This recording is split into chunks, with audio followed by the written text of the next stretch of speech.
हरा दुपट्टा। रेलगाड़ी में उस दिन कुछ ज्यादा ही भीड़ थी, इसीलिए पूनम को खड़े होकर यात्रा करनी पड़ रही थी।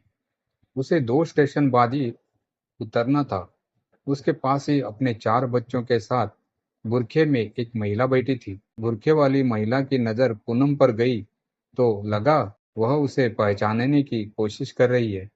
बुरखे वाली महिला ने पूनम को अपने पास बुलाते हुए सीट पर जगह दी। फिर पूछा कि क्या तुम पूनम हो? पूनम ने हाँ में सिर हिलाया तो वह पूनम से लिपट गई। बुर्का हटाते हुए उसने प्रश्नों की झड़ी लगा दी। पूनम, बहुत सालों बाद मिली हो, कैसी हो? शादी हो गई? अंकल आंटी कैसे हैं? देखते ही पूनम भी खुशी से झूम उठी। सलमा, तुम? हाँ पूनम, सलमा ने कहा। अरे, तुम अचानक कहाँ गायब हो गई थी? कॉलेज छोड़ने के बाद तुम्हारी कोई खोज खबर नहीं मिली। पूनम, अब्बा दंगों की भेंट में चढ़ गए तो हमने शहर ही छोड़ दिया और अपने अंकल के पास सूरत चले गए। अब मम्मी भी नहीं रही। सलमा, बहुत दुख हुआ। 20 साल में मैं तुम्हें कभी नहीं भूली। तुम्हारी याद बराबर आती रही, तो मैं भी तुम्हें कब भूल पाई। पूनम, तुम्हारा दिया हुआ दुपट्टा हमेशा अपने पास रखती हूँ। यह कहकर सलमा ने अपने छोटे से बैग से हरा दुपट्टा निकाला और हवा में लहरा दिया।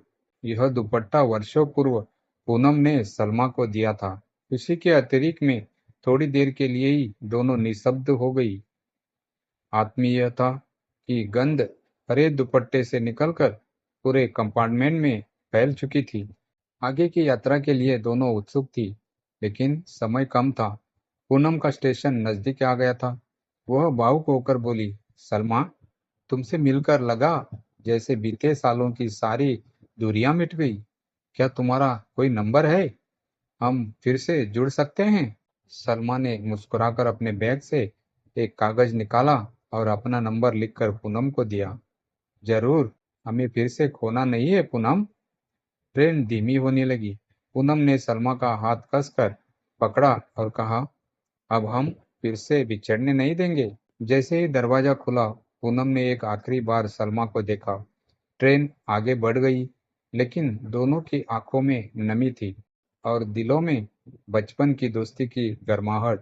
हरे दुपट्टे की गंध अब भी हवा में थी, जैसे यह दोस्ती का एक अमिट प्रतीक बन चुका है।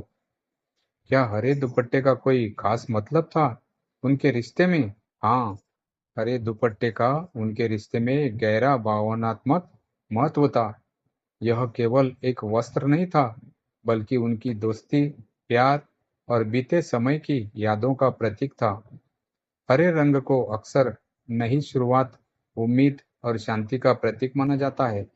पूनम ने यह दुपट्टा सालों पहले सलमा को दिया था, शायद यह तोहफे के रूप में या किसी खास मौके पर, और सलमा ने इसे इतने वर्षों तक संभाल कर रखा। यह दर्शाता है कि भले ही समय और परिस्थितियों ने उन्हें अलग कर दिया, लेकिन उनके बीच की आत्मीयता और स्नेह कभी फीका नहीं पड़ा। जब सलमा ने वर्षों बाद वही दुपट्टा निकालकर हवा में लहराया, यह सिर्फ बीते दिनों की याद नहीं थी, बल्कि इस बात का प्रमाण भी था कि उनकी दोस्ती आज भी उतनी ही गहरी और सच्ची थी। पूनम ने शायद कभी नहीं सोचा था कि वे दोबारा मिलेंगी। 20 साल का लंबा समय गुजर चुका था और कॉलेज के बाद सलमा अचानक गायब हो गई थी। दंगों की त्रासदी, शहर छोड़ने की मजबूरी और जीवन की आपाधापी में उनकी मुलाकात असंभव सी लगने लगी थी। लेकिन पूनम के दिल में सलमा की यादें हमेशा बनी रही। उसने कभी उसे बुलाया नहीं था। यही वजह थी कि जब उसने सलमा को पहचाना तो भावनाओं का ज्वार उमड़ पड़ा था। सलमा का हरा दुपट्टा संभाल कर रखना इस बात का प्रमाण था कि वह भी पूनम को कभी भूल नहीं पाई थी। यह मुलाकात अप्रत्याशित थी, लेकिन यह साबित करती है कि कुछ रिश्ते समय की धुंधे में भी अपना अस्तित्व बनाए रखते हैं। पूनम ट्रेन से उतर चुकी थी, लेकिन उसका मन अब भी सलमा की बातों और उन बीते वर्षों की यादों में उलझा था। वह बार बार मुड़कर ट्रेन की ओर देख रही थी, जैसे यह यकीन दिलाना चाहती हो कि सलमा सच में वही थी, कोई सपना नहीं था। सलमा ने खिड़की से हाथ हिलाया। पूनम ने मुस्कुराकर जवाब दिया और दुपट्टे को एक आखिरी बार लहराते देखा। ट्रेन आगे बढ़ गई, लेकिन पूनम को महसूस हुआ जैसे यह मुलाकात अधूरी नहीं थी। यह तो एक नई शुरुआत थी। घर पहुंचकर उसने तुरंत सलमा का नंबर अपने फोन में सेव किया और कुछ देर तक स्क्रीन पर देखती रही। फिर हिम्मत जुटाकर उससे एक संदेश भेजा, हम जल्द मिलेंगे सलमा, इस बार होने ही नहीं दूंगी। दूसरी ओर सलमा ने फोन पर चमकते उस संदेश को पढ़ा और उसकी आंखों में नमी आ गई। उसने जवाब दिया, इंशाअल्लाह मेरी प्यारी दोस्त। दुपट्टे की खुशबू अब उनके जीवन में फिर से फैल चुकी थी। बीते वर्षों की दूरी को पाटती हुई उम्मीदों की तरह कुछ दिनों तक पूनम और सलमा रोज एक दूसरे के संदेशों का इंतजार करती रही। फिर एक दिन पूनम ने हिम्मत करके फोन किया।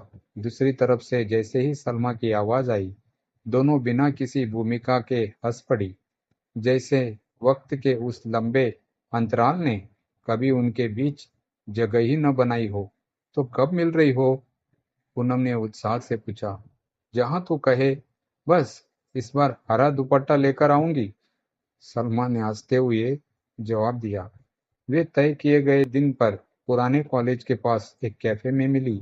पूनम पहले से ही पहुंच गई थी और थोड़ी बेचैन थी कि सालों बाद सामने आ रही सलमा क्या बदली होगी। लेकिन जब दरवाजे पर वही परिचित मुस्कान और कंधे पर हरा दुपट्टा लहराते हुए सलमा दाखिल हुई, तो उसकी सारी चिंता मिट गई। वे घंटों बैठी पुराने दिनों की बातें की, जिंदगी के उतार चढ़ाव बांटे। सलमा ने अपने बच्चों की तस्वीरें दिखाई, पूनम ने अपने तस्वीरों की बात की। आखिर में जब यह बाहर निकली, तो पूनम ने सलमा का हाथ थामा और कहा, अब न कोई दंगा, न कोई मजबूरी हमें अलग कर सकेगी।